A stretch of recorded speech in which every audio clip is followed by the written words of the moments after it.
اعوذ باللہ من الشیطان الرجیم بسم اللہ الرحمن الرحیم الحمد للہ رب العالمین والصلاة والسلام علی سید المرسلین امام المتقین قائد المجاہدین رحمۃ للعالمین آلہ وصحبہ اجمعین رب اشرح لی صدری ویسر لی امری واحلل عقدۃ من لسانی یفقهوا قولی قال اللہ تعالی فی القرآن المجید اعوذ باللہ من الشیطان الرجیم بسم اللہ الرحمن الرحیم یا ایہا الذین آمنوا اذکروا نعمت اللہ علیکم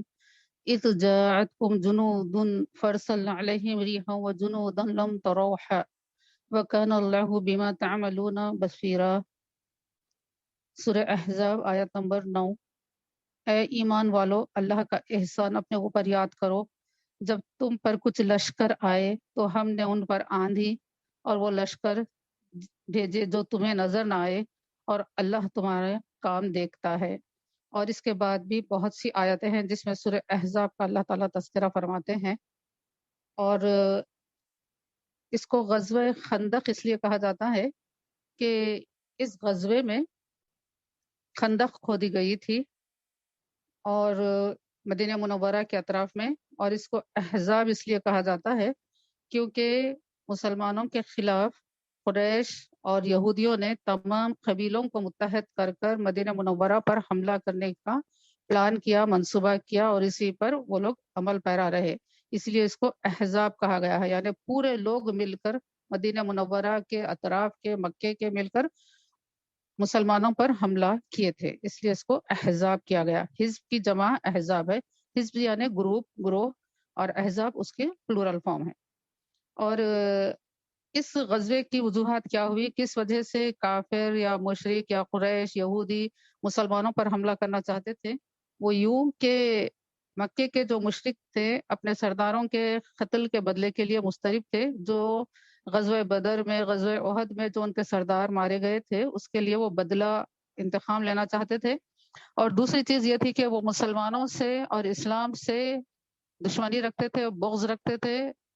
اور اسلام کا پھلنا پھولنا، مسلمانوں کا سکھ اور چین کے ساتھ بلا خوف کے امن کے ساتھ زندگی گزارنا، اپنے مذہب پر قائم رہنا، عبادتیں کرنا، مذہب کی تبلیغ کرنا، یہ ان کے لیے بہت گرا گزر رہا تھا۔ اور دوسری طرف یہودی تھے جو یہ سمجھتے تھے کہ رسول اللہ صلی اللہ علیہ وسلم کی بعثت سے قبل کے مذہبی معاملات میں وہ قیادت رکھتے ہیں۔ اب رسول اللہ صلی اللہ علیہ وسلم کے تشریف لانے کے بعد وہ یہ سمجھ رہے تھے کہ ہماری سیادت پر ہماری قیادت ختم ہو گئی ہے، اور اس کی وجہ سے وہ مختلف ریشہ دوانیاں کرتے اور سازشیں کرتے جس سے کہ مسلمانوں کو نقصان پہنچے، اسلام کی تبلیغ میں رکاوٹیں پیدا ہو۔ اور جب وہ یہ کرتے تو وہ اپنے انجام کو بھی پہنچتے، وہ اپنی ہزیمت کا شکار ہوتے، اور جس کی وجہ سے مختلف مشکلات ان کی زندگیوں میں بھی آ رہے تھے۔ اور جو اپنی سیادت کی وجہ سے سودی لین دین کا کاروبار تھا اور دوسرے تمام معاشی ان کے جو پروگرامز تھے اس میں ان کو رکاوٹ محسوس ہو رہی تھی، تو اس وجہ سے یہ جو ہے بد عہدی اور بد شکنی کرتے اور مسلمانوں سے کسی طریقے سے بھی وہ مقابلہ کرنا چاہتے تھے۔ اور یہ بد عہدی اور بد شکنی جو یہ لوگ کرتے رہے تو اس کی وجہ سے کچھ قبیلے مدینہ منورہ سے نکال دیے گئے تھے، کیونکہ جب رسول اللہ صلی اللہ علیہ وآلہ وسلم مدینہ منورہ تشریف لائے ہجرت کے بعد تو وہاں پر ایک معاہدہ ہوا تھا۔ آپ لوگوں کو یاد ہوگا، جو یہ سیرت سیریز سن رہے ہیں پابندی سے وہ جانتے ہوں کہ جب ہجرت مبارکہ ہوئی تو آقا صلی اللہ علیہ وسلم نے یہودیوں سے معاہدہ کیا تھا کہ مدینے کی دفاع کے لیے ہم سب مل کر کام کریں گے، اور آپس میں ہم ایک دوسرے سے نہیں لڑیں گے، مدینے کی ترقی کے لیے سب کو متحد ہونا ہوگا، اور باہر سے جو کوئی دشمن مدینے پر حملہ کرے گا تو سب کو مل کر اس کی دفاع کے لیے کام کرنا پڑے گا، اپنے آپ کو پیش کرنا پڑے گا، خرچ اٹھانا پڑے گا۔ لیکن یہ لوگ عہد شکنی کرنے لگے اور وعدہ خلافی کرنے لگے۔ یہ قوم جس کی سرشت میں اللہ تعالیٰ نے کہا ہے کہ یہ انبیاء کو قتل کرنے والی قوم ہے، یہ وہ قوم ہے جو عہد شکنی کرتی ہے، دھوکہ دیتی ہے، وعدے توڑ دیتی ہے، یہ ان کی سرشت میں ہے۔ تو اسی طریقے سے انہوں نے یہاں بھی کیا، چنانچہ اس بنا پر ان میں سے کچھ قبائل کو مدینہ کے باہر کر دیا گیا تھا، جن میں بالخصوص بنی خینخہ اور بنی نذیر جو تھے ان کو مدینہ منورہ کے باہر کر دیا گیا تھا۔ تو اب یہ یہودی اور یہ قریش کے لوگ دونوں بھی یہ سوچ رہے تھے کہ ہم کس طریقے سے مسلمانوں کے کا خلا خما کرے، کس طریقے سے ان کو ختم کرے۔ وہ دیکھ رہے تھے کہ جس طریقے سے روز بروز اسلام کی قوت میں مسلمانوں کی تعداد میں اضافہ ہو رہا ہے، صحابہ اکرام کے جذبہ ایمانی میں اضافہ ہو رہا ہے، اس سے وہ خوف کھا گئے تھے اور یہ سمجھ رہے تھے کہ اسی موقع پر ابھی ان کا اگر خلا خما نہ کیا جائے، ان کے قدم کو نہ روکا جائے، اسلام کو آگے بڑھنے سے، آگے پھیلنے سے نہ روکا جائے، تو آگے چل کر یہ اور زیادہ تسخیر کریں گے، جبکہ ہم ان کے مقابلے کے لیے کھڑے ہونے کے قابل نہیں رہیں گے۔ چنانچہ بہتر یہی ہے کہ آج ہی ہم ان کے مقابلے کے لیے نکلتے ہیں اور تمام دشمنان اسلام کو متحد کر کر ان پر ایک بارگی حملہ کر کر ان کو نعوذ باللہ ختم کریں گے۔ اس منصوبے کے تحت یہودیوں کے کچھ قبیلے کے سرداروں نے قریش کے پاس مکے کو وہ گئے اور جا کر ان کو یہ پیشکش کیا کہ ہم آپ کے ساتھ لڑائی میں شامل رہیں گے، اپنا تمام امداد ہم دیں گے، اپنے مالی مدد بھی کریں گے، افرادی قوت بھی دیں گے، اسلحہ بھی دیں گے۔ تم یہ کرو جو کہ تم بھی جو ہے مدینہ منورہ پر حملہ کرنے کے لیے اپنی ایک فوج اور اچھی خاصی تعداد لے کر مدینہ منورہ پر تم کو حملہ کرنا ہے۔ تو جب یہ لوگ یہاں پہنچے، جیسے کہ ابھی ہم نے یہ سنا کہ یہودی یہ سمجھتے تھے کہ وہ مذہبی سیادت یا قیادت رکھتے ہیں، تو لوگ بھی یہی سمجھتے تھے۔ جب کبھی کچھ مشورہ کرنا ہوتا مذہبی امور میں تو لوگ ان سے مشورہ کرتے۔ چنانچہ جب یہ مکہ مکرمہ گئے تو وہاں پہ مکے کے لوگوں نے پھر ان سے یہ سوال کیا کہ تم یہ تو بتاؤ کہ کیونکہ تم اہل کتاب ہو، تمہارے پاس اللہ تعالیٰ نے جو علم بھیجا تھا اس پر مبنی کتابیں تمہارے پاس موجود ہیں، تو تم یہ بتاؤ کہ ہمارے اور محمد صلی اللہ علیہ وسلم کے اختلاف میں کون حق پر ہے؟ یا تو اور اب یہ جب یہ پوچھے تو یہ یہودی جو دشمنی اور عداوت سے مغلوب ہو کر انہوں نے، وہ تو توحید کو مانتے تھے لیکن قریشیوں کو یہ کہا کہ تمہارا دین اس دین سے بہتر ہے، تم ان کی نسبت حق میں زیادہ قریب ہو۔ کتنی بڑی جھوٹ ہے، کتنی بڑی جھوٹ ہے جس میں انہوں نے قریش کو مبتلا کیا۔ یہ بتایا کہ حالانکہ یہ توحید کے علم بردار تھے یہودی، یہ بتایا کہ بت پرستی صحیح ہے، بتا دیا انہوں نے، اور ان کی اس عمل کو اللہ تعالیٰ نے سورہ نساء میں آیت نمبر 51 میں یہ اس طریقے سے بیان کیا کہ کیا تم نے ان لوگوں کو نہیں دیکھا جنہیں کتاب کے علم میں سے کچھ حصہ دیا گیا اور ان کا حال یہ ہے کہ جبت اور طاغوت کو مانتے ہیں اور کافروں کے متعلق کہتے ہیں کہ ایمان لانے والوں سے تو یہی زیادہ راستے پر ہیں۔ تو اس طریقے سے مسلمانوں کو آگاہ کیا کہ یہ لوگ اتنے غدار ہیں، اور پھر یہ لوگ کیا کرتے ہیں، زندگی کے تھوڑے سے فائدے کے لیے دین کو بیچ دیتے ہیں، آخرت کی فکر نہیں کرتے ہیں۔ اور اب یہ دونوں جب متحد اور متفق ہو گئے اپنے اپنے باتوں پر، قریش اور یہود، تو بتوں کے سامنے گئے مکہ مکرمہ میں اور عہد کیا کہ یہ دونوں مل کر حملہ کریں گے۔ اب یہودیوں کا یہ وفد بنی غطفان کے جنگجو قبیلے میں گیا، جو کہ مکہ مکرمہ کے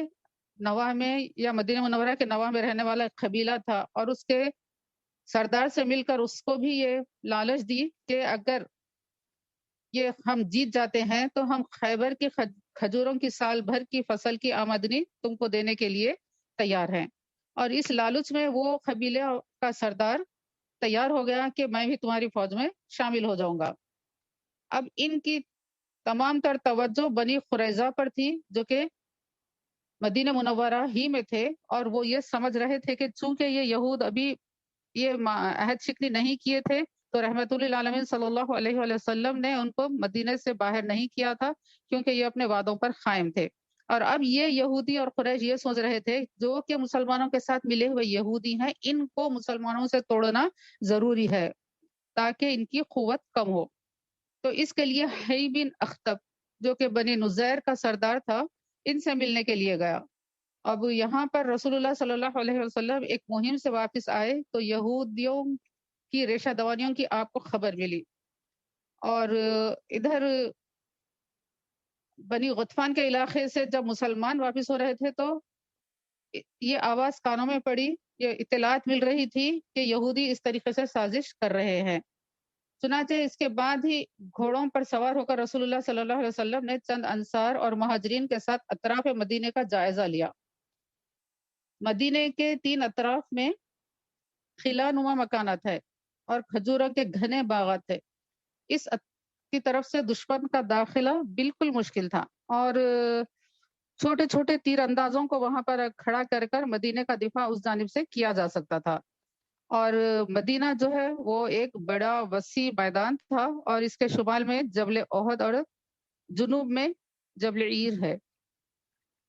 جبل احد کے تعلق سے ہم پہلے سن چکے ہیں کہ اس میں ایک دروازہ ایسا ہے جو جنت کا دروازہ ہے، اور جبل عیر کے تعلق سے رسول اللہ صلی اللہ علیہ وسلم نے فرمایا کہ اس میں ایک دروازہ ایسا ہے جو جہنم کا دروازہ ہے۔ تو بہرحال ابھی اس کی شمالی سمت کھلی ہوئی تھی، تو ادھر سے دشمن بآسانی داخل ہو سکتا تھا،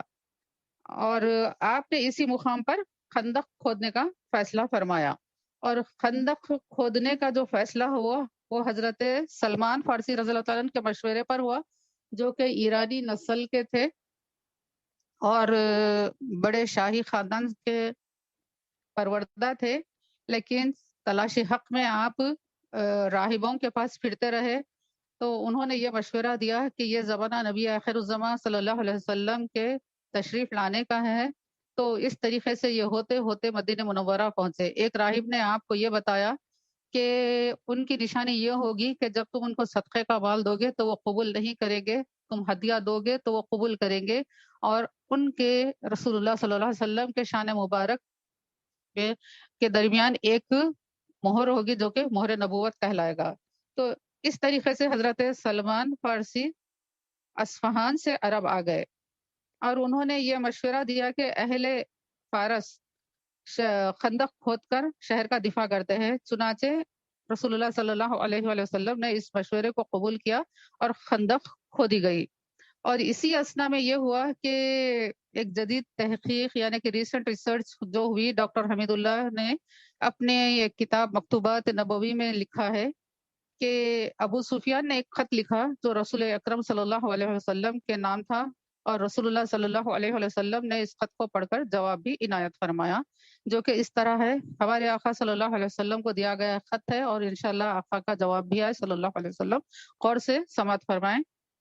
من جانب ابو سفیان بن حرب بخدمت محمد بن عبداللہ، بسمک اللہم، اپنے بتوں لات، عزا، منات، نائلہ اور حبل کی قسم کھا کر کہتا ہوں کہ میں اپنے ہمراہ وہ بے کنا لشکر لے کر آ رہا ہوں جو مدینے کی اینٹ سے اینٹ بجا سکتا ہے۔ میں نے آپ کے حوصلے دیکھ لیے، مقابلے کی تاب نہ لا کر شہر کے ارد گرد خندق کھدوا لی۔ آپ تو یہ طریقہ جانتے نہ تھے۔ اگر اس مرتبہ ہم مدینے سے ناکام واپس لوٹے تو جس طرح احد میں ہم نے آپ کو پامال کیا تھا اور آپ کے لشکریوں کی گرفت سے ہم اپنی عورتوں کو بچا لائے، کسی وقت احد کے مانند پھر آپ کو نرغے میں لے کر پیس ڈالیں گے۔ جس روز رسول اللہ صلی اللہ علیہ وآلہ وسلم کے پاس یہ خط پہنچا، آپ صلی اللہ علیہ وسلم نے ابی بن کعب کو اپنے خیمے میں بلایا، اور خط سننے کے بعد آپ نے جواب لکھوایا، بسم اللہ الرحمن الرحیم، من جانب محمد رسول اللہ بنام ابو سفیان بن حرب، واضح ہو کہ تمہارا خط ملا۔ میں جانتا ہوں کہ تم ہمیشہ سے اللہ تعالیٰ کے خلاف غرور میں مبتلا ہو۔ یہ جو تم نے مدینے پر ایسا حملہ کرنے کا ذکر کیا ہے جس میں تمہارے ہمراہ لشکر جرار ہوگا، اور کہتے ہو کہ تمہاری فوج مدینے کی اینٹ سے اینٹ بجا دے گی، تو یہ خدا کی مرضی پر منحصر ہے۔ وہ اگر چاہے تو تم لوگوں سے لات و عزا کا نام لینے کی طاقت بھی سلب کر سکتا ہے۔ اور یہ جو تم نے لکھا ہے کہ مجھے خندق کھودنے کا طریقہ یاد نہ تھا، تو یہ طریقہ مجھے اللہ تعالیٰ نے اس وقت القا فرمایا جب تمہارا اور تمہارے ہمراہیوں کا غیظ و غضب یہاں تک کہاں پہنچا کہ تم لوگ مدینے کی اینٹ سے اینٹ بجانے پر تل گئے۔ سنو، تمہاری خام امیدوں کا پورا ہونا تو کجا، وقت آ گیا ہے کہ لات و عزا و منات اور نائلہ ایک ایک کے ٹکڑے کر دیے جائیں گے۔ سبحان اللہ۔ اسی غزوے میں خندق کی کھدائی ایک نئی بات تھی جو کہ کفار کو، قریش کو حیرت میں ڈال دیا تھا۔ اس سے پہلے سپہ سالار اعظم، مجاہد اعظم، اللہ کے حبیب حضرت محمد مصطفیٰ صلی اللہ علیہ وآلہ وسلم نے جنگی حکمت عملیوں کے طور پر میدان احد میں جو مقامات کا انتخاب کرنا تھا اس کے ذریعے، اور غزوہ بدر میں صف بندی کے ذریعے کس کو کون سی صف میں رکھنا ہے، کون سی صف کتنی ہونی چاہیے، اس حکمت عملی کے ذریعے آپ نے دونوں غزوات میں اپنے کامیاب سپہ سالاری کے نمونے چھوڑے۔ تو وہیں اب اس میں خندق کھودنا ایک نئی بات کافر اور مشرک کو لگی، اور اس کی کھدوائی کا جو فیصلہ ہوا وہ جبل احد کا مشرقی و مغربی رخ میں کھودی گئی، اور سیرت نگاروں نے اس میں کئی 2-3 روایات آئی ہیں، اس میں ایک یہ ہے کہ اس کی لمبائی 3.5 میل ہے اور چوڑائی اتنی کہ گھوڑے سوار اس کے اوپر سے جست لگانا ممکن نہ تھا، اور اس طریقے سے یہ میجرمنٹ تھا غزوہ خندق کے کھودے جانے کے لیے۔ اور صحابہ اکرام رضی اللہ عنہم اجمعین ایک سرخ چمڑے کا خیمہ رسول کریم صلی اللہ علیہ وسلم کے لیے لگایا، اور حضور صلی اللہ علیہ وآلہ وسلم نے خود خندق کے کھودے جانے کی جگہ کے حدود قائم فرمائے، اور ان پر آپ صلی اللہ علیہ وسلم نے لائننگ کی کہ یہاں سے یہاں تک کھودنا ہے، یہاں سے یہاں تک۔ اور مہاجرین کے لیے آپ نے ایک ڈائریکشن بتا دیا کہ یہاں سے یہاں تک تم کو کھودنا ہے، اور انصار کے لیے آپ نے ایک ڈائریکشن بتا دیا کہ وہاں سے یہاں تک تم کو کھودنا ہے۔ تو اس طریقے سے یہ کام چلتا رہا، اور جو کھدوائی کے بعد مٹی پتھر وغیرہ نکلتے تھے اس کو اس طریقے سے ڈالا جاتا تھا کہ وہ جو ٹیلا بن جائے گا وہ تیر اندازوں کے لیے ڈھال کا کام کرے گا، یعنی کہ مارنے والے جب تیر مارتے ہیں تو ان کو دشمن سے اپنی حفاظت بھی ہونی چاہیے، تو چنانچہ جب یہ سامنے ان کے مٹی کے یا پتھر کنکر کے ٹیلے ہوں گے تو یہ نیچرل ان کے لیے ایک ڈیفنس ہو جائے گا سامنے والے کے تیروں سے، نیزوں سے۔ تو اس طریقے سے یہ نکلنے والی مٹی کو بھی استعمال کیا گیا، اور پھر یہ اس طریقے سے ڈالا گیا، یا سمجھیے کہ نواحی علاقوں میں رنگ روڈ پہ، آٹو رنگ روڈ سمجھیے کہ اس طریقے سے ڈالا گیا کہ گھوڑ سوار اس کو عبور کر کر شہر مدینہ میں داخل نہیں ہو سکتے تھے۔ تو یہ رسول اکرم صلی اللہ علیہ وسلم کی حکمت عملی تھی، اور آپ صلی اللہ علیہ وآلہ وسلم خود اس کے کھودنے میں آپ شامل حال رہے، اور سیرت نگاروں نے لکھا ہے کہ ہمارے آقا صلی اللہ علیہ وآلہ وسلم نے اتنی مٹی اٹھائی کہ آپ کی جلد مبارک کو غبار ڈھانک لیا کرتی تھی، اور صحابہ اکرام جب آپ کو آرام کرنے کا مشورہ دیتے تو رسول اکرم صلی اللہ علیہ وسلم آپ بھی صحابہ اکرام کے ساتھ برابر کام کرنے کو ترجیح فرماتے۔ اور اس وقت ایسا تھا، موسم بہت سردی کا تھا، اور صحابہ اکرام بہت زیادہ رسد کی فراوانی نہ ہونے کی وجہ سے، بھوک اور پانی کی کمی کی وجہ سے پیاس میں مبتلا تھے، لیکن اللہ کے رسول صلی اللہ علیہ وسلم کے دیے ہوئے ٹاسک کو پورا کرنے کے لیے، کام کو پورا کرنے کے لیے وہ تندہی کے ساتھ اس میں لگے رہے، کھودتے رہے خندق کو۔ اور جب سپہ سالار اعظم نے یہ منظر دیکھا اپنے اصحاب کا صلی اللہ علیہ وسلم، تو آپ نے یہ فرمایا لا عیش الا عیش الاخرہ، یعنی کہ کچھ آرام نہیں ہے سوائے آخرت کے آرام کے۔ فاغفر للمہاجرین والانصار، یعنی اللہ تعالی مہاجر اور انصار کی مغفرت فرمائے۔ اللہم ارحم الانصار والمہاجرہ، یا اللہ انصار اور مہاجرین کی مغفرت فرما۔ اب یہ اس سردی کی شدت میں اور بھوک اور پیاس کے غلبے کی وجہ سے جو صحابہ کام کرتے تھے، تو جو صحابہ اشعار پڑھ سکتے تھے وہ اشعار پڑھتے تھے تاکہ تھوڑا سا یہ بوجھ کم ہو اور فطرت میں بحالی محسوس ہو۔ تمام مسلمان اور خود اللہ کے رسول صلی اللہ علیہ وسلم ان کی آواز میں آواز ملاتے، اور یہ بات محسوس کی گئی کہ منافقین نے خندق کی کھدائی میں حصہ نہیں لیا۔ حضرت سلمان فارسی کے تعلق سے ابھی ہم سنے کہ وہ اصفہان سے مدینہ منورہ پہنچے تھے، چونکہ یہ رسول اللہ صلی اللہ علیہ وسلم کے مدینہ منورہ پہنچنے سے پہلے مدینہ منورہ پہنچ گئے تھے، اسی لیے ان کو انصار کہا گیا، لیکن انہوں نے ہجرت کر کر مدینہ منورہ تشریف لائے تھے، اس لیے ان کو مہاجر بھی کہا گیا۔ تو اسی لیے مہاجر صحابہ اکرام اور انصار صحابہ اکرام، محبت دیکھیے صحابہ اکرام کی دونوں حضرت سلمان فارسی پر اپنے رشتے کا دعویٰ ڈالا کرتے تھے کہ یہ مہاجر ہیں، مہاجر کہتے یہ مہاجر ہیں، انصار کہتے یہ انصار ہیں۔ رسول اللہ صلی اللہ علیہ وسلم نے فرمایا سلمان فارسی میرے اہل بیت میں سے ہیں۔ تو سلمان رجل منا اہل بیتی، میری اہل بیت میں سے ہے، یہ شرف حضرت سلمان فارسی کو رسول اللہ صلی اللہ علیہ وسلم نے دیا، اور پھر یہی شرف ہے کہ جنت یہ کہا کہ میں سلمان کی مشتاق ہوں۔ اور جب رسول اللہ صلی اللہ علیہ وسلم سے رشتہ مضبوط ہوتا ہے، قریب ہوتا ہے، تو انسان اتنا ہی دین سے محبت کرنے لگتا ہے۔ سرکار کی محبت محنت کرنے پر آمادہ کرتی ہے۔ محنت کرنا ہے اس دین کے لیے جو اللہ کے رسول نے لایا ہے، اس دین کے لیے جس کو پھیلانے کا حکم رسول اللہ صلی اللہ علیہ وآلہ وسلم نے دیا ہے۔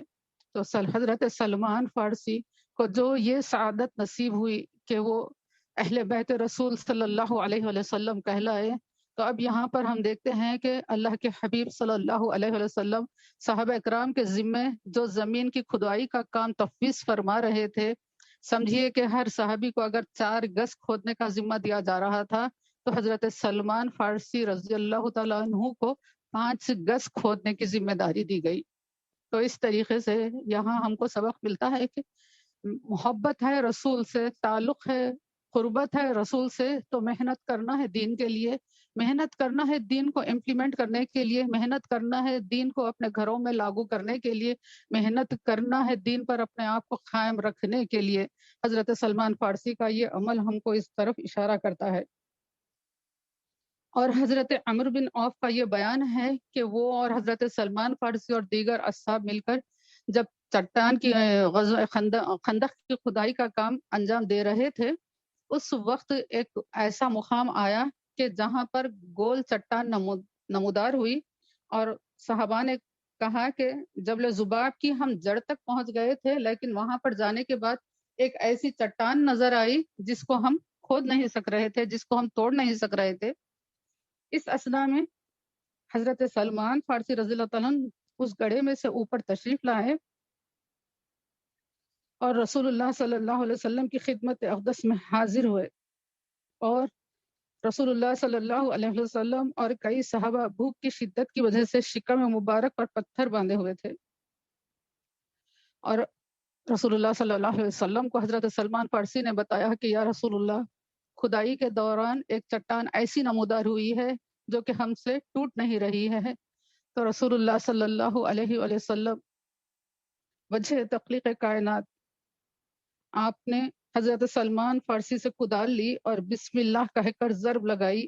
ایک چمک کے ساتھ ایک چمک نمودار ہوئی، اور اس کے ساتھ ہی وہ جو چٹان تھی اس کا 1/3 حصہ چور چور ہو گیا، اور آپ صلی اللہ علیہ وسلم نے اللہ اکبر کا نعرہ بلند فرمایا، اور تمام صحابہ اکرام نے بھی یہی نعرہ لگایا، اور پھر دوسری ضرب مزید تہائی حصے گرا دی، یعنی کہ سیکنڈ بار جب رسول کریم صلی اللہ علیہ وسلم نے ضرب لگائی تو پھر دوسرا تہائی حصہ جو رہ گیا تھا وہ بھی چور چور ہو گیا، اور پھر آپ صلی اللہ علیہ وسلم نے اللہ اکبر کا نعرہ لگایا، تمام صحابہ نے بھی دہرایا، اور پھر تیسری ضرب میں چٹان پاش ہو گئی، پھر تکبیر بلند ہوئی اللہ کی، تو صحابہ اکرام نے بھی جواباً اللہ اکبر کہا، اور رسول اللہ صلی اللہ علیہ وآلہ وسلم نے فرمایا پہلی چمک میں مجھے ملک شام کی کنجیاں عطا کی گئی۔ معجزہ رسول صلی اللہ علیہ وآلہ وسلم ہے کہ ایک گڑھے کے اندر چٹان پر ضرب لگائی جا رہی ہے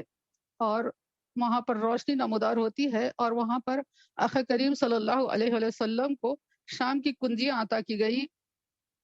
اور وہاں کے محلات بھی سرخ محلات بتائے گئے، اور دوسری ضرب کی روشنی جو تھی اس میں فارس کی چابیاں عطا ہوئی، اور وہاں کے محلات بتائے گئے جو کہ مدائن کے خسر ابیض کہلاتے، اور تیسری بار جب چٹان پر ضرب لگائی گئی تو یمن کی کنجیاں ملی، اور سنا کے دروازوں کو یہاں سے رسول اللہ صلی اللہ علیہ وسلم نے مشاہدہ فرمایا، اور آپ نے یہ فرمایا کہ میں سنا کے دروازوں کو یہاں سے کھڑا دیکھ رہا ہوں، جبرائیل علیہ السلام نے مجھے خبر دی ہے کہ میری امت ان شہروں کو فتح کرے گی۔ پھر آپ نے حضرت سلمان فارسی کو مدائن کے محلات کی تفصیلات بتائی، جو کہ قصر ابیض، سمجھیے کہ وائٹ ہاؤس جس کو کہا جاتا تھا۔ حضرت سلمان فارسی نے عرض کیا اس ذات کی قسم جس نے آپ کو حق کے ساتھ مبعوث فرمایا ہے، قصر ابیض بالکل اسی طرح ہے جس طریقے سے آپ ارشاد فرما رہے ہیں، میں گواہی دیتا ہوں کہ آپ اللہ کے رسول ہیں۔ ادھر مسلمان خندق کی کھدائی سے فارغ ہوئے، ادھر کفار کا لشکر جوق در جوق پہنچا، اور سیرت نگاروں نے ان کی تعداد 10,000 بتائی ہے، اور ان کے پاس 36 گھوڑے تھے، 300 گھوڑے تھے، اور مجاہدین 3,000 تھے، ان کے پاس 36 گھوڑے تھے۔ ہمیشہ زیادہ تر 1:3 کا ریشو رہا، یعنی مجاہدین ایک ہے تو کافر جو ہے 3 یا 3 سے زیادہ رہے ہیں۔ تو یہاں پر بھی جو ہے 10,000 تھے، اور ان کے ساتھ دوسرے قبیلے کی فوج بھی الگ شامل تھی، اور مجاہدین اہل اسلام صرف 3,000 ہیں، اور ان کے پاس صرف 36 گھوڑے ہیں، جبکہ دشمن کے پاس 3,000 گھوڑے ہیں۔ جب یہ لوگ یہاں پر آ گئے مدینے کے قریب میں، تو خندق کے کو درمیان میں پا کر ان بڑے حیران ہو گئے کہ کس طریقے سے اس کو عبور کیا جائے۔ اب یہیں پر جو بیر روما تھا وہاں پر انہوں نے خیمہ لگایا، اور وہاں پر ٹھہر کر خندق کو عبور کرنے کی تدبیریں کرنے لگے۔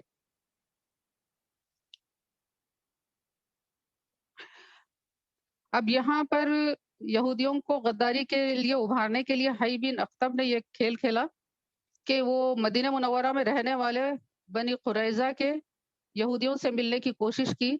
جب یہ اس کے سردار سے ملنے کے لیے گیا تو اس کے سردار نے دروازہ نہیں کھولا اور یہ کہا کہ تو منحوس ہے، تو خود اپنے قبیلے کو لے ڈوبا ہے اور پریشانی میں مبتلا ہو چکا ہے۔ ہم مسلمانوں کے ساتھ وفاداری کرتے ہوئے، معاہدے کی وفاداری پاسداری کرتے ہوئے ہم سکون اور امن کے ساتھ یہاں پر زندگی گزار رہے ہیں، اب تو ہم کو ورغلانے کی کوشش کر رہا ہے، ہم تجھ سے بات نہیں کریں گے۔ 3 مرتبہ اس نے ایسی ہی کوشش کی اور کہا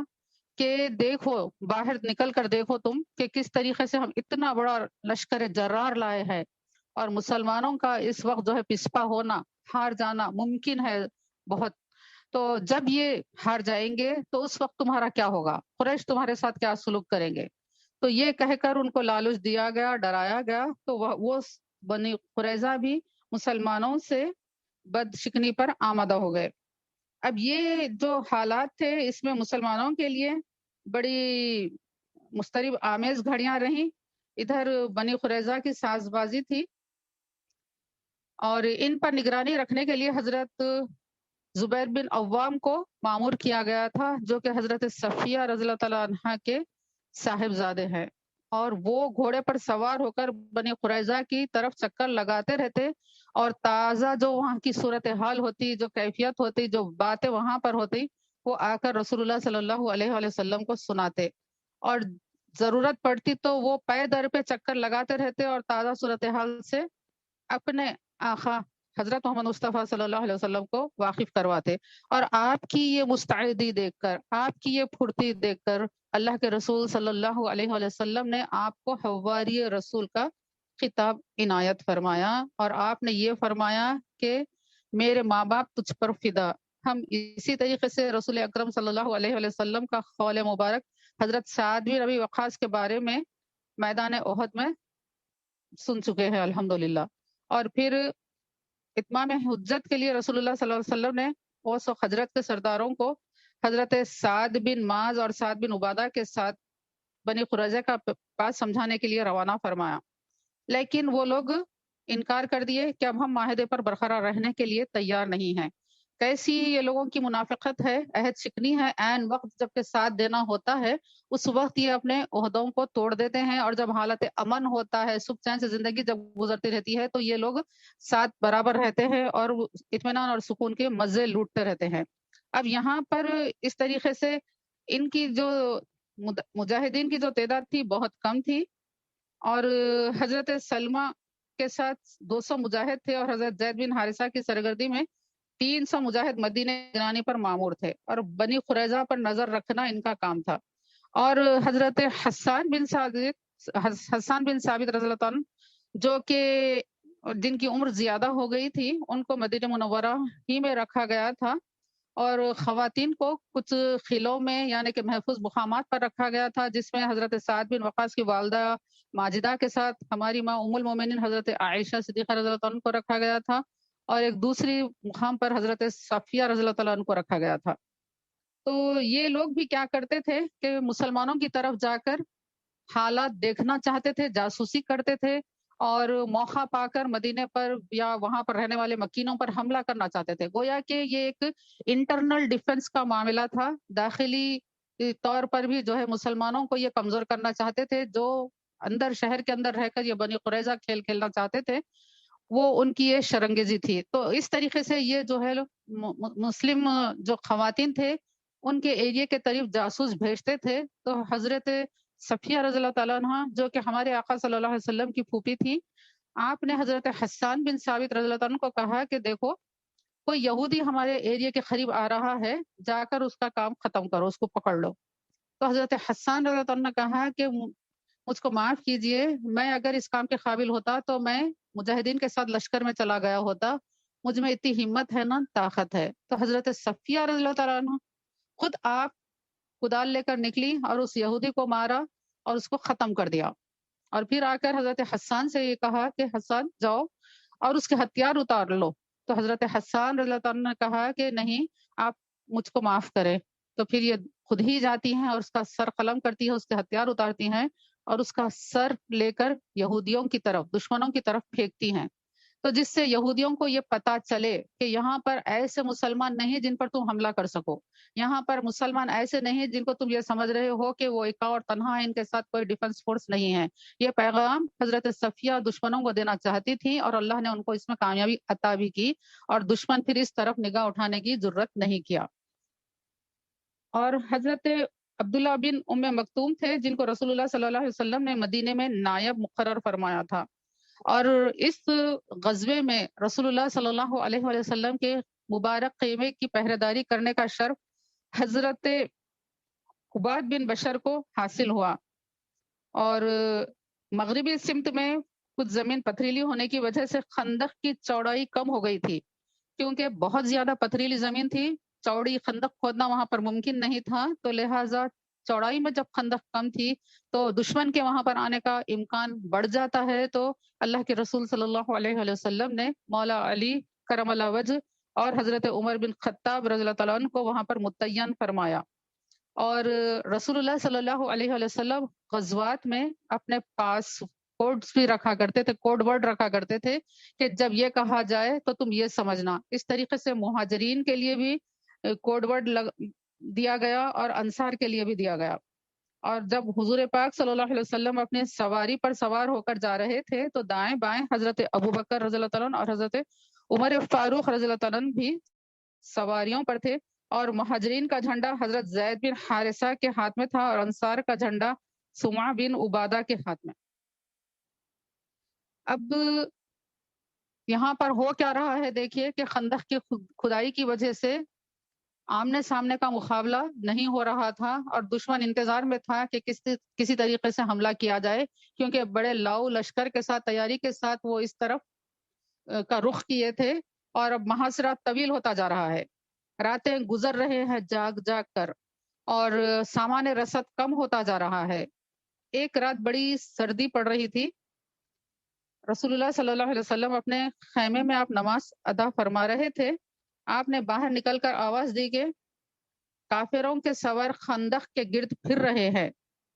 اور حضرت عباد بن بشر جو کہ خیمے رسول صلی اللہ علیہ وسلم کے پاسباں ہیں، آپ کو یہ حکم فرمایا کہ کچھ لوگوں کو لے کر جاؤ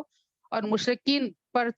جو کہ چھاپا مارنے کی فکر میں لگے ہوئے ہیں ان کو دیکھ کر آؤ۔ تو وہ وہاں پر گئے، دیکھا کہ ابو سفیان کچھ سواروں سمیت یہ کوشش کر رہا ہے، اور جب مسلمان ان پر پتھر برسائے تو یہ لوگ بھاگ گئے۔ اس طریقے سے کئی مرتبہ کافر کوشش کرتے رہے کہ خندق کو عبور کرنے کی، لیکن وہ ہر بار ناکام ہوتے رہے۔ اس میں ابو سفیان ہے، خالد بن ولید ہے، عمرو بن عاص ہیں، اور دیگر ان کے سردار اور نامور پہلوان بھی تھے۔ ایک دن ایک گھوڑ سوار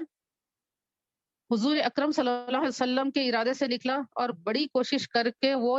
چھلانگ لگانا چاہتا تھا، خندق کی کو عبور کرنا چاہتا تھا اپنے گھوڑے کی مدد سے، اور اپنے گھوڑے کو ایڑ لگائی تو پھر وہ خندق میں گر گیا اور اسی میں وہ ختم ہو گیا۔ اور ایک اسی دوران میں اللہ کے رسول صلی اللہ علیہ وسلم نے چاہا کہ غطفان اور فزارہ کے جو قبیلے تھے ان سے صلح کرے، جو کہ قریش سے کی طرف اس لیے آئے تھے، لالچ میں آئے تھے کہ خیبر کے کھجور کی پیداوار ان کو دی جائے گی، اس لالچ میں وہ جنگ میں شریک ہوئے تھے، تو رسول اللہ صلی اللہ علیہ وسلم مدینے کو، اہل مدینے کو خطرے سے بچانے کی غرض سے ان سے معاہدہ کرنا چاہا۔ تو انہوں نے یہ کہا کہ ہم کو مدینہ منورہ کی پیداوار جو ہوتی ہے کھجور کا، اس کا کچھ نصف سے زیادہ حصہ دیا جائے، اور رسول اللہ صلی اللہ علیہ وسلم نصف کا آپ فرما رہے تھے، لیکن وہ لوگ نصف سے زیادہ کا مانگ رہے تھے۔ اس اسنا میں صحابہ اکرام نے کہا کہ یا رسول اللہ صلی اللہ علیہ وسلم، اور جو گفتگو کے لیے جو آدمی آیا ہوا تھا رسول اللہ صلی اللہ علیہ وسلم کے پاس، اس کے بیٹھنے کا انداز صحابہ اکرام کو ناگوار گزرا، اور انہوں نے یہ کہا کہ مجھ کو رسول اللہ صلی اللہ علیہ وسلم کی ادب و تعظیم کا لحاظ نہ ہوتا تو میں تجھ کو یہیں پر ختم کر دیا ہوتا۔ سبحان اللہ، صحابہ اکرام کا جذبہ عشق اور عقیدت رسول اللہ صلی اللہ علیہ وسلم سے جو تھا۔ تو بہرحال یہاں پر انہوں نے یہ کہا کہ یا رسول اللہ صلی اللہ علیہ وسلم، اگر یہ اللہ کا منشا ہے، وہی کی طرف سے یہ فیصلہ کیا گیا ہے، تو اس پر چوں چارہ کی کوئی گنجائش نہیں، لیکن اگر یہ وحی الہی نہیں ہے تو پھر ہم اس سے یہ معاہدہ کیوں کریں؟ کیونکہ ہم کفر کے زمانے میں بھی، حالت کفر میں جب تھے، اس وقت بھی ہم ان کو ایک گٹلی تک یہ لے جانے کے اوپر اپنی قدرت نہیں رکھتے تھے، ہم ان کو نہیں دیتے تھے۔ تو رسول اللہ صلی اللہ علیہ وسلم نے یہی ارشاد فرمایا، میں تم کو اور اہل مدینہ کو ان کی شرارتوں سے محفوظ رکھنے کی خاطر ایک معاہدہ کرنا چاہتا تھا، اور اگر تم لوگ اس کو پسند نہیں کرتے ہو تو یہ منسوخ کیا جاتا ہے۔ چنانچہ یہ معاہدہ منسوخ کر دیا گیا، اور جو رسول اللہ صلی اللہ علیہ وسلم نے چٹان پر ضرب لگائی، اور جس طریقے سے محلات رسول اللہ صلی اللہ علیہ وسلم کو اللہ تعالیٰ نے دکھائے، یہ ہم کو ایک پیغام دے رہا ہے کہ اللہ تعالیٰ اپنے حبیب کو ویسے بھی آپ کو اپنے حجرے میں بھی یہ بتا دیا ہوتا، آپ کو فتح اور کامیابیوں کی خوشخبری سنائی جاتی۔ اللہ تعالیٰ سب کچھ اپنے حبیب کو عطا کر سکتا ہے، لیکن اللہ تعالیٰ نے یہاں پر ایک پیغام انسانیت کو دیا قیامت تک کے لیے، جو کہ اللہ کے حبیب کے ذریعے انسانوں کو دیا گیا،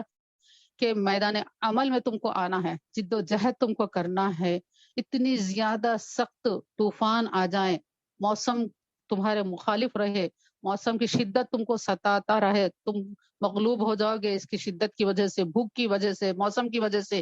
کافروں کی، دشمنوں کی یلغار کی وجہ سے، ساری قومیں مل کر بھی تم پر ٹوٹ پڑیں، تب بھی تم کو میدان عمل میں ڈٹے رہنا ہے، تم کو کام کرنا ہے، دین کے لیے تم کو نکلنا ہے، جد و جہد کرنا ہے۔ جب تم یہ کرو گے تو پھر اللہ تعالیٰ نے کس طریقے سے بتایا کہ چٹان کے پھوڑنے سے محلات بتائے گئے، اور یہ تمام تینوں جو شہروں کے نام لیے گئے یہاں پر، شام، یمن اور فارس، یہ اللہ تعالیٰ نے امت محمدیہ صلی اللہ علیہ وسلم کے ذریعے اس کو فتح کیا، اور یہاں پر اسلام داخل ہو گیا۔ تو یہاں پر علامہ اقبال ایک شعر کہتے ہیں، کوئی اندازہ کر سکتا ہے اس کے زور بازو کا، کوئی اندازہ کر سکتا ہے اس کے زور بازو کا، نگاہ مرد مومن سے بدل جاتی ہے تقدیریں۔ یعنی رسول اللہ صلی اللہ علیہ وسلم کے زور بازو میں کیا قوت تھی کہ آپ نے ایک چٹان کو اس طریقے سے ایک ضرب سے توڑ دیا، اور آپ کی مبارک نگاہ نے جو دیکھا اس سے امت کی تقدیر بدل گئی، امت کے حصے میں فتح آ گئی۔ اس طریقے سے ہم کو رسول اللہ صلی اللہ علیہ وسلم کی سنت پر عمل کرتے ہوئے جد و جہد کرنا ہے میری بہنوں۔ جس وقت ہم کاہل ہو جائیں گے، یہ بات ہم کو بتائی گئی، بہت بار بتائی گئی، قرآن میں بتائی گئی، احادیث میں بتائی گئی، سیرت طیبہ کے ذریعے بتائی گئی، کہ جب تم کاہل ہو جاؤ گے، جب تم پست ہو جاؤ گے، جب تم ہمت چھوڑ دو گے، جب تم کوشش چھوڑ دو گے، تو تم مغلوب ہو جاؤ گے۔ تو ہر کوئی، ہر مسلمان، ہر ایمان والا، اور میری آواز جہاں تک جا رہی ہے، ہم سب پر لازمی ہے کہ ہم کوشش کرنے والے بنے۔ کوشش جو جس طریقے سے کر سکتا ہے وہ کوشش کرے۔ پہلے اپنے آپ کو اسلام کی راہ پر ڈال دے، اپنی اولاد کو ڈالے، اپنے خاندان والوں کو ڈالے، اپنے گھر میں اسلام کو پوری طریقے سے سجانے والے بن جائے۔ تو اس طریقے سے یہ اسلام کی خدمت ہوتی ہے، جو رسول کی محبت کی وجہ سے اسلام کی خدمت ہوتی ہے، اور خدمت دین کی جو ہوتی ہے وہ مسلمان کو اطاعت نصیب کرتی ہے، شہادت نصیب کرتی ہے، جنت عطا کرتی ہے۔ اور یہ جو چل رہا ہے یہاں پر معرکہ، آئیے غزوہ خندق کی طرف ہم دیکھتے ہیں کہ 2 ہفتے گزر گئے تھے، اور دست بدست آمنے سامنے کی لڑائی کا موقع ہو ہی نہیں رہا ہے۔ اور ایک روز قریش کے چند پہلوان جوش و خروش سے خندق کے رخ پر آئے، جہاں پر چوڑائی کم تھی، اور گھوڑا پھاند کر آ گئے۔ ان میں عرب کا ایک پہلوان تھا، عمرو بن عبدود، اور اس کی عمر بہت زیادہ بتائی گئی ہے، سیرت نگاروں نے 90 سال کی بھی عمر بتائی ہے اور کہا جاتا ہے کہ وہ 1000 آدمیوں کے برابر سمجھا جاتا تھا۔ اس نے مسلمانوں سے مقابلہ طلب کیا۔ حضرت علی رضی اللہ تعالیٰ نے اجازت طلب کی رسول اللہ صلی اللہ علیہ وسلم سے، اور آپ نے انہیں ذوالفقار عطا کی، اپنے ہاتھ سے امامہ باندھا اور مقابلے کے لیے بھیجا۔ اور حضرت علی کرم اللہ وجہ نے اس سے کہا کہ میں نے سنا ہے تیرے سامنے جب کوئی 3 باتیں پیش کرتا ہے تو اس میں سے کوئی ایک بات پر راضی ہو جاتا ہے۔ تو حضرت علی کرم اللہ وجہ نے کہا کہ میں تجھ کو اسلام کی دعوت دیتا ہوں۔ تو اس بدبخت نے کہا میں سرے سے انکار کرتا ہوں۔ مولا علی مشکل کشا نے کہا کہ میں تجھ کو یہاں سے جانے کے لیے کہتا ہوں۔ تو اس نے کہا کہ یہ ممکن نہیں ہے۔ پھر مولا علی مشکل کشا نے کہا تو پھر میرے ساتھ مقابلے کے لیے آ جا۔ ادھر مولا علی مشکل کشا اپنی تلوار ذوالفقار لیے ہوئے ہے، سرکار کے مبارک ہاتھوں سے باندھا ہوا امامہ شریف ہے، اور آپ قتال کے لیے پیدل ہے، اور وہ بدبخت گھوڑے پر تھا، اور وہ زمین پر مقابلے کے لیے نیچے اتر آیا، اور پہلی وار اس نے کی مولا علی مشکل کشا پر، جو آپ کی مبارک ابرو پر اس کا وار لگا تلوار کا۔ اور لکھنے والوں نے سیرت میں لکھا ہے، سیرت کی کتابوں میں، کہ آپ کے پیشانی مبارک پر اس کا داغ ہمیشہ تھا، وہ مار کا نشان رہا۔ اور پھر جب اس نے حضرت علی کرم اللہ پر وار کی، اس طریقے سے آپ کے کو تھوڑا زخمی کیا، لیکن جب مولا علی نے اس پر پلٹ کر وار کیا تو لکھا ہے کہ اس کی خو جو تھی، اس کی زرہ جو تھی، وہ تمام چیزیں کٹ گئی اور وہ ختم ہو گیا۔ اس طریقے سے مولا علی نے اس کا کام ختم کیا۔ ابھی یہ ہوا ہی تھا کہ دوسرا حضرت علی کرم اللہ وجہ پر وار کرنا چاہتا تھا۔ حضرت عمر بن خطاب رضی اللہ تعالیٰ عنہ فوری دوڑے ہوئے آئے اور اس بدبخت کا کام تمام کر دیا۔ اور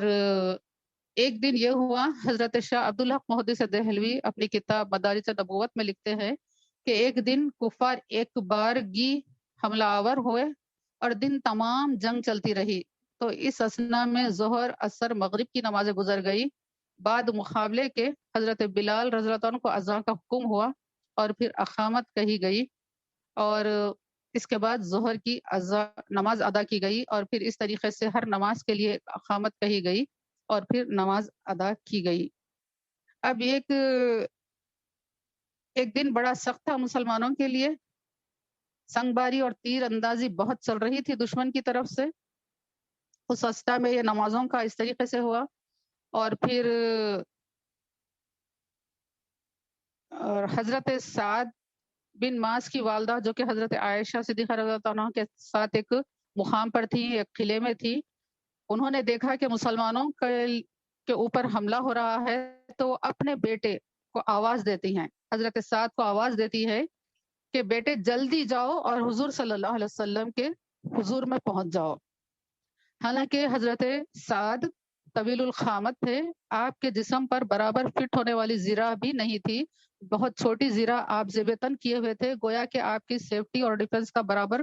وہ حق ادا نہیں کر سکتی تھی، لیکن پھر بھی یہ وہ مائیں تھیں جو اپنے بیٹوں کو رسول اللہ صلی اللہ علیہ وسلم پر نچھاور کرنے کے لیے اپنے بیٹوں کو پالا کرتی تھی، اسلام کی خدمت کے لیے اپنے بیٹوں کی پرورش کیا کرتی تھی۔ تو جیسے ہی انہوں نے یہ موقع دیکھا کہ یہاں پر رسول اللہ صلی اللہ علیہ وسلم کے قریب پہنچنا ہے، تو اپنے بیٹے کو آواز دی اور کہا کہ جلدی وہاں پر پہنچ جاؤ، سرکار کی خدمت میں جلدی سے جلدی پہنچ جاؤ۔ اور پھر جب حضرت سعد وہاں پر پہنچے تو ایک کافر نے آپ کو تیر مارا، جس کی وجہ سے آپ کی اہم جو رگ ہوتی ہے جسم کی وہ کٹی، اور اس رگ کے کٹتے ہی حضرت سعد نے اللہ سے دعا کی کہ اے اللہ، اگر ابھی قریش سے لڑائی باقی ہے تو مجھے باقی رکھ، تاکہ میں تیرے رسول کو نکالنے والوں سے جہاد کروں، اور مجھے موت نہ دے جب تک کہ بنی قریظہ کے معاملے میں میری آنکھوں کو ٹھنڈک حاصل نہ ہو جائے۔ تو یہاں پر دیکھیے، جو دعا مانگی گئی ہے وہ اس لیے نہیں کہ میرا شوق ہے، میرے اندر ایک انسٹنکٹ ہے، میں وہ دین کی خدمت کرنا چاہتا ہوں، میں لڑنا چاہتا ہوں،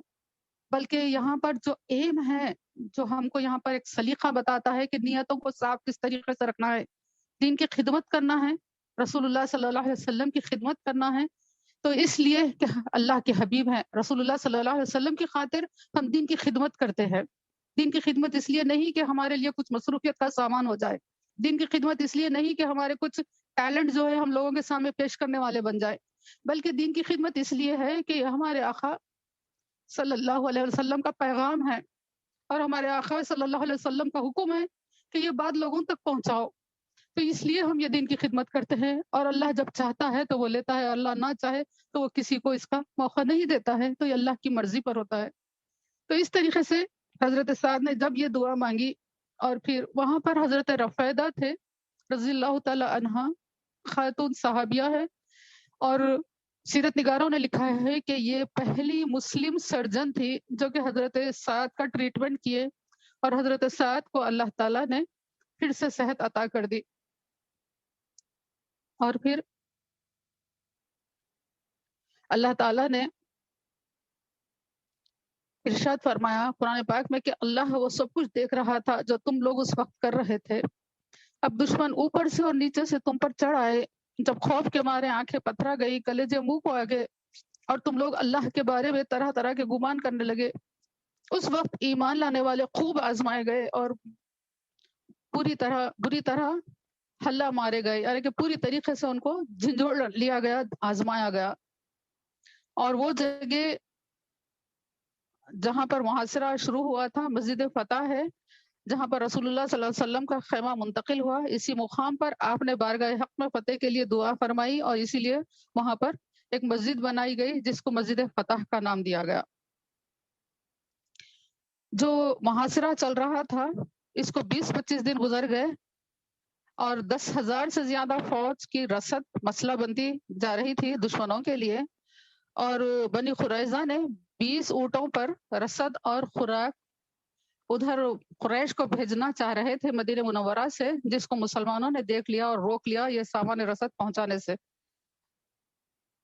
اور اس اسنا میں یہ ہوا کہ بنو غطفان کے ایک سردار نعیم بن مسعود بن عامر کا دل اللہ نے پھیر دیا، وہ چپکے سے رسول اللہ صلی اللہ علیہ وسلم کی خدمت میں حاضر ہوئے اور اپنے ایمان کا اعلان کیا، اور عرض کیا کہ کوئی خدمت مجھ سے ہو سکے تو حاضر ہوں، یعنی کہ کوئی ابھی آپ کے اسلام لانے سے واقف نہیں ہوا ہے، اگر میں یہودیوں کے قبیلے میں جا کر کچھ کام کر سکوں تو یہ خدمت کی سعادت مجھ کو عطا فرمائیے۔ تو رسول اللہ صلی اللہ علیہ وسلم نے فرمایا تم ایسے آدمی ہو اکیلے دشمن کی حوصلہ شکنی کرو، ان میں پھوٹ ڈالو، اور ان اس لیے کہ لڑائی نام ہی اصل میں ہیلہ اور تدبیر کا ہے۔ اور اس لیے وہ حضرت نعیم کیا کیے کہ پہلے بنی قریظہ کے پاس گئے اور کہا کہ تم قدیم زمانے سے میرے دوست ہو، حالات بدل رہے ہیں، تم جانتے ہو کہ قریش دور دراز سے آئے ہیں، موقع دیکھ کر چلے جائیں گے، تم اکیلے رہ جاؤ گے، اور پھر پتہ نہیں مسلمان تمہیں زندہ رکھیں گے یا نہیں۔ تو پھر انہوں نے کہا کہ اب ہم کیا کریں؟ تو آپ نے یہ کہا کہ تم قریش کے چند لوگوں کو لو، اپنے پاس رکھو، ان کو یرغمال بنا کر رکھو، تاکہ وہ تم کو تمہاری مصیبت کے وقت تنہا نہ چھوڑے۔ اور اب ان کو اس پر قائل کرنے کے بعد، راضی کرنے کے بعد حضرت نعیم قریش کے پاس گئے، اور وہاں پر آپ نے یہ کہا کہ بنو قریظہ کا بھروسہ تم پر سے اٹھتا جا رہا ہے، وہ تم سے کچھ آدمی طلب کریں گے تاکہ وہ یرغمال رکھ سکیں، اور مسلمانوں کو جب موقع ہو تو مسلمانوں کو وہ ان لوگوں کو وہ پیش کر سکے۔ تو قریش یہ بات سن لیے، اور پھر بنو قریظہ حضرت نعیم کے مشورے پر قریش سے جب یہ مطالبہ کیے کہ تمہارے کچھ لوگ ہمارے حوالے کرو تاکہ ہم ان کو اپنے پاس رکھیں بطور ضمانت کے، تو انہوں نے قریش نے یہ سمجھا کہ نعیم نے جو کہا تھا وہ سچ کہا تھا، تو لہٰذا قریش میں اور بنو قریظہ میں اب اختلافات شروع ہو گئے۔ اس طریقے سے یہ دن گزر رہے تھے، ان کے اندر اب پھوٹ پڑنا شروع ہو گئی، اور اللہ کے رسول صلی اللہ علیہ وسلم بارگاہ یزدی میں دستبہ دعا رہے کہ اے اللہ ان لشکروں کو شکست دے دے، انہیں جھنجھوڑ کر رکھ دے، ہماری پردہ پوشی فرما، خطروں سے محفوظ کر دے۔ دعاؤں کے سننے والے نے اپنے مخلص بندے کی دعا سن لی۔ جاڑے کی سخت رات کو طوفان بادو بارہ نمودار ہوا، اور ہواؤں کے جھکڑ چلنے لگے، ریت اڑنے لگی، دشمنوں کے خیمے اڑنے لگے، تنابیں ٹوٹنے لگی، اونٹ بھاگنے لگے، گھوڑے بدکنے لگے، چولہے الٹنے لگے، خاک ہی خاک برتنوں میں آ گئی، آدمیوں دشمنوں کے چہروں پر بھی خاک آ گئی، ہنگامہ مچ گیا۔ میدان حشر کا نقشہ تھا ان کے لیے، اور اسی احسان کو اللہ تعالیٰ نے سورہ احزاب میں عنایت فرمایا، جس کی تلاوت کی عادت میں نے ابتدا میں کی تھی، اور ایسی سرد رات کو رسول اکرم صلی اللہ علیہ وآلہ وسلم نے کہا، جبکہ دانت سے دانت بج رہے تھے، کہ ہے کوئی جو اس وقت جائے اور ان کی دشمن کی اطلاع لائے، اور آپ نے یہ خوشخبری دی کہ جو کوئی جائے گا اور ان کی کیفیت لائے گا وہ آخرت میں میرے ساتھ ہوگا۔ ابھی لوگ سن ہی رہے تھے کہ حضرت حذیفہ نے اپنے آپ کو پیش کیا اور اونٹ پر سوار ہوئے روانہ ہو گئے، اور آپ نے خندق پار کی، دشمن کے کیمپ میں پہنچے اور اونٹ کے پیر باندھے۔ گھوم کر آپ نے یہ دیکھا کہ سپہ سالار کے خیمے پر ہجوم پایا تو خود بھی شامل ہو گئے۔ سپہ سالار یعنی کہ ابو سفیان جو تھے، اور ابو سفیان جو کہ ایک اہم خفیہ بات کا اعلان اس وقت کرنے والا تھا، تو اس نے یہ کہا لشکر سے کہ ہر کوئی اپنے بازو والے کو پہچان لے، یعنی کہ جو کوئی ہے وہ اپنے بازو والے کو پہچان لے، یعنی کہ کوئی مخالف سمت کا آدمی تو ہمارے خیمے میں نہیں آیا ہے، وہ اس بات کی ضمانت حاصل کرنا چاہتا تھا۔ تو فوراً حضرت حذیفہ، ایمانی بصیرت یہ ہوتی ہے اللہ تعالیٰ جو مسلمانوں کو عطا کرتا ہے، جو سنسیئرٹی کے ساتھ، خلوص کے ساتھ دین کا کام کرتے ہیں، تو حضرت حذیفہ نے یہ کیا کہ جو ان کے بازو جو آدمی ٹھہرا ہوا تھا اس کے کندھے پر آپ نے فوری ہاتھ مارا اور پوچھا کہ بتا تو کہاں سے آیا ہے اور کون ہے؟ تو اس نے کہا کہ میں بنو حوازن کا ہوں۔ تو اس طریقے سے آپ کے بازو والے کو یہ ہمت نہیں ہوئی کہ آپ سے وہ سوال کرے کہ تم کون ہو۔ تو اس بات کو حضرت حذیفہ نے اپنی دانشمندی سے ٹلا دیا، اور جب یہ ہو گیا تو ابو سفیان نے یہ اعلان کیا کہ سب لوگ کوچ کی تیاری کرے، یعنی کہ اب ہم کو واپس چلے جانا ہے، رسد برباد ہو رہی ہے، کھانے پینے کی چیز ختم ہو رہی ہے، جانور ہلاک ہو جا رہے ہیں۔ اب حضرت حذیفہ آہستہ سے نکلے اور اونٹ پر بیٹھے اور رسول پاک صلی اللہ علیہ وسلم کی خدمت میں جا کر یہ بات عرض کر دی۔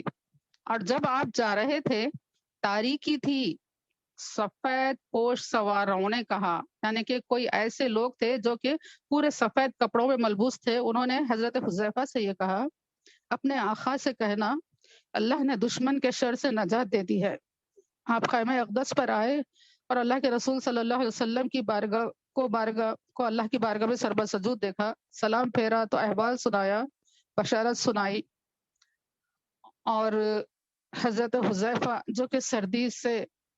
ٹھٹرے جا رہے تھے، دانت بج رہے تھے، رسول اللہ صلی اللہ علیہ وآلہ وسلم نے آپ کو اپنی کملی میں ڈھانک لیا۔ یہ نصیب ان کا، اللہ اکبر۔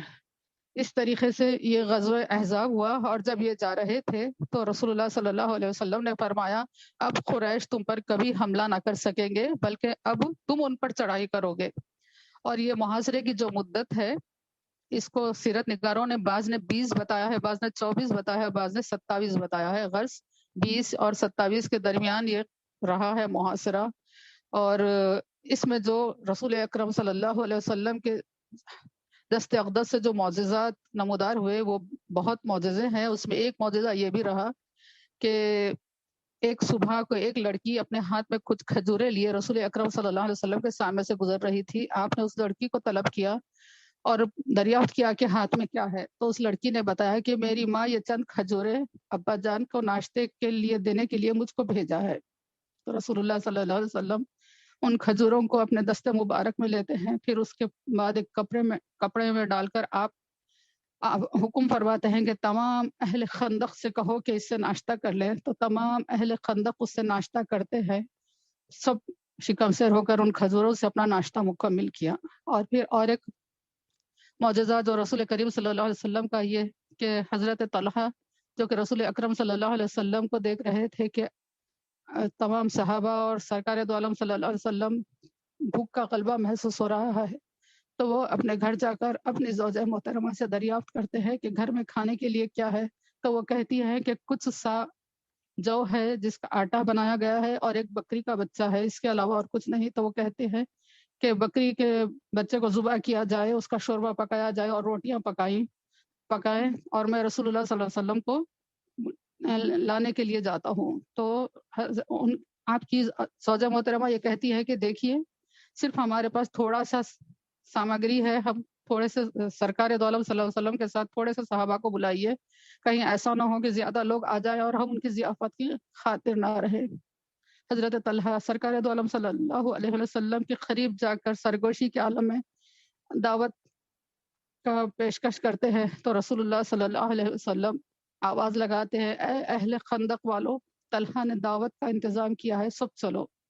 رسول اللہ صلی اللہ علیہ وسلم کے پیچھے 1000 صحابہ اکرام ہیں۔ آپ نے حضرت طلحہ کو حکم فرمایا کہ جب تک میں نہ آؤں آٹے سے روٹی نہ پکائی جائے اور چولہے پہ سے ہانڈی نہ اتاری جائے۔ اور جب آپ وہاں پر پہنچے تو آپ کی زوجہ محترمہ صحابہ اکرام کے لشکر کو دیکھ کر پریشان ہو گئی کہ یہ کس طریقے سے ہم ان کا اہتمام کر پائیں گے۔ تو پھر جب بتایا گیا کہ میں نے تو ایسے ہی کہا تھا، رسول اللہ صلی اللہ علیہ وسلم نے ان کو بلایا ہے، تو پھر آپ یہ کہتی ہیں ایمان، یہ یقین کہ آپ کہتی ہیں کہ جب اللہ کے رسول صلی اللہ علیہ وسلم نے ان کو یہاں پر لایا ہے تو وہی اس کا انتظام بھی فرمائیں گے۔ پھر سرکار دو عالم صلی اللہ علیہ وسلم جب آپ گھر میں تشریف لے جاتے ہیں تو آٹا طلب کرتے ہیں اور اس میں آپ اپنا لعاب دہن ڈالتے ہیں، اور پھر ہانڈی میں بھی آپ اپنا لعاب دہن ڈالتے ہیں، اور تمام صحابہ اکرام اس وقت